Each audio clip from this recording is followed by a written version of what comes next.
Assalamualaikum warahmatullahi wabarakatuh. Perkenalkan, saya Septiani Miftahul Jannah, NIM 03071181823772. Saya dari Program Studi Teknik Geologi 2018, Universitas Sriwijaya Indralaya. Di sini saya akan menginformasikan segala sesuatu yang berhubungan dengan mitigasi bencana pada Desa Tanjung Beringin, Kecamatan Merapi Selatan, Kabupaten Lahat, Sumatera Selatan. Berikut informasinya.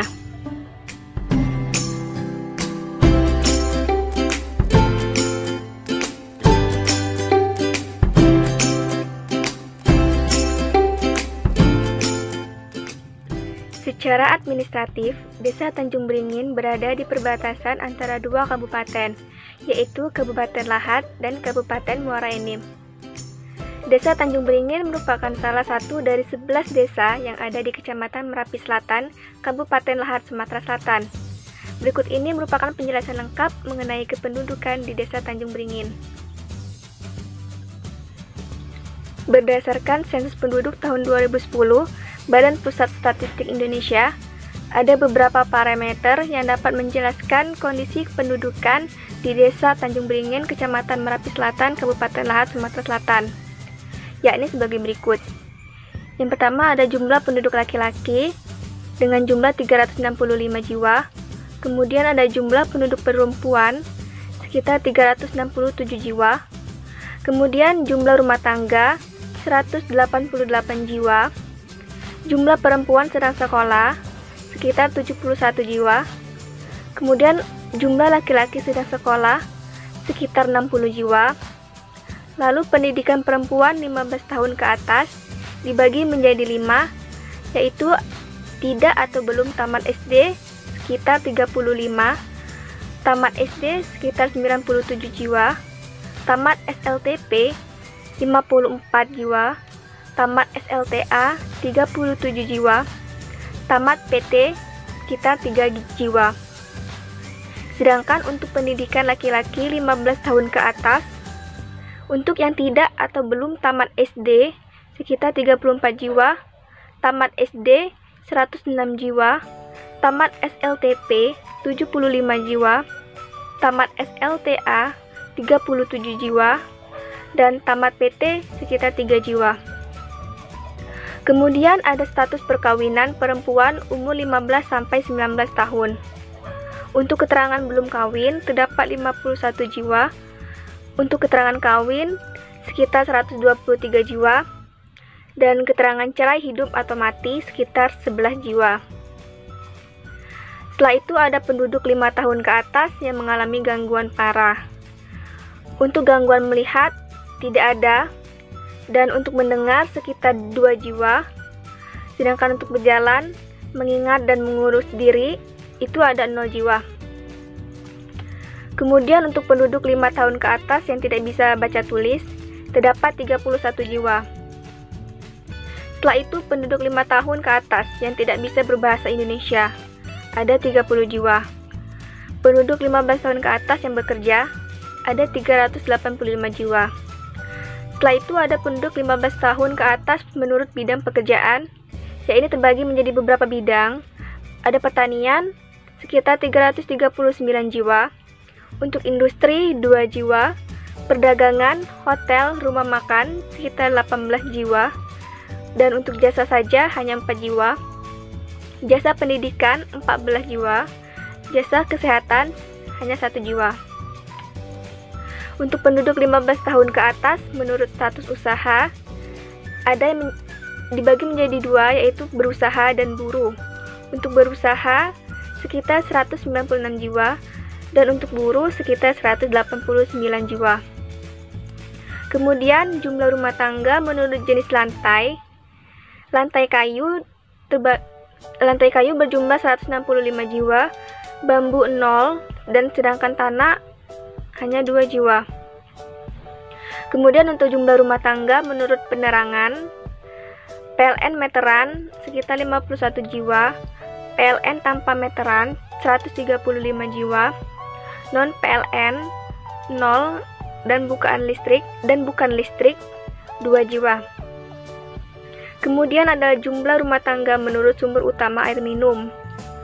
Untuk sumur terlindung sekitar 10 rumah tangga, sumur tidak terlindung 176, mata air terlindung 1 rumah tangga, dan untuk lainnya itu 1 rumah tangga.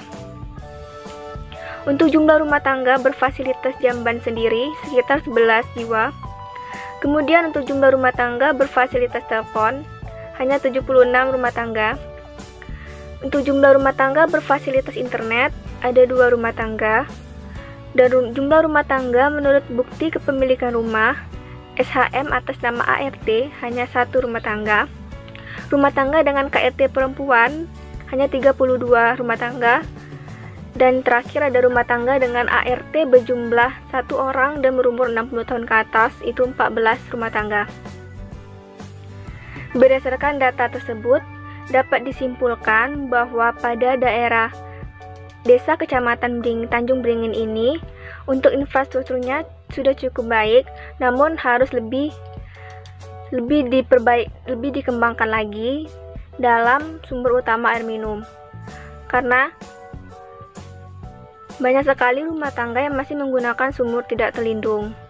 Kemudian untuk fasilitas internet juga cukup minim, maka perlu dikembangkan lebih lanjut. Kemudian ada kondisi geomorfologi daerah Desa Tanjung Beringin, Kecamatan Merapi Selatan, Kabupaten Lahat. Secara geomorfologi, lokasi ini didominasi oleh perbukitan bergelombang hingga berbukit terjal dengan elevasi 500 sampai 1000. Serta memiliki kemiringan lereng sekitar 3-14%, bahkan sampai 14-20%. Berdasarkan klasifikasi Widyatmanti dan kawan-kawan tahun 2016, modifikasi Haget 2017.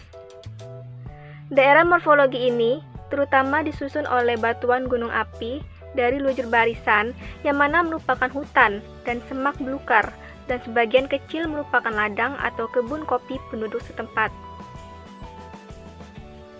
Kemudian ada kondisi kebencanaan Desa Tanjung Beringin, Kecamatan Merapi Selatan, Kabupaten Lahat. Dilihat dari ancaman bencana yang terdapat di Desa Tanjung Beringin ini, ada 3 bencana yang paling mendominasi.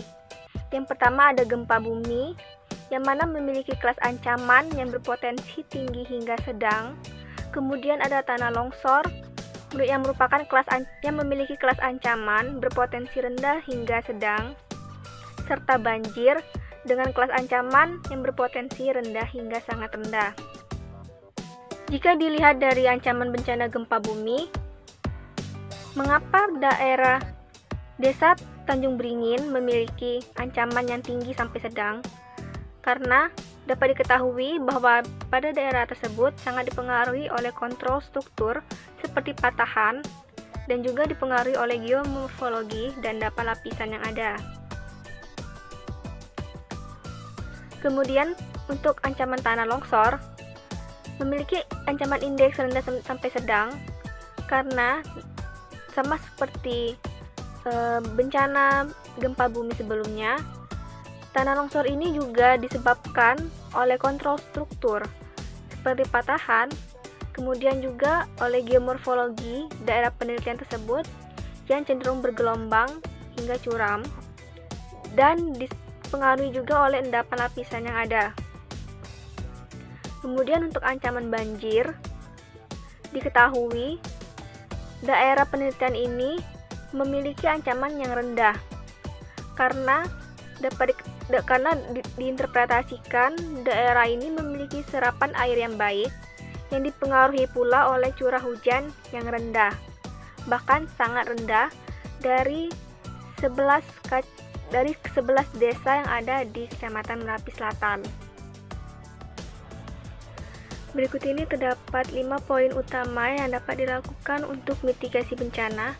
Yang pertama, ada memperkuat dokumen kajian risiko daerah serta mempertimbangkan risiko-risiko lintas batas guna menggalang kerjasama antar daerah untuk pengurangan risiko. Kedua, membentuk rencana dan memberdayakan forum atau jaringan daerah khusus untuk pengurangan risiko bencana.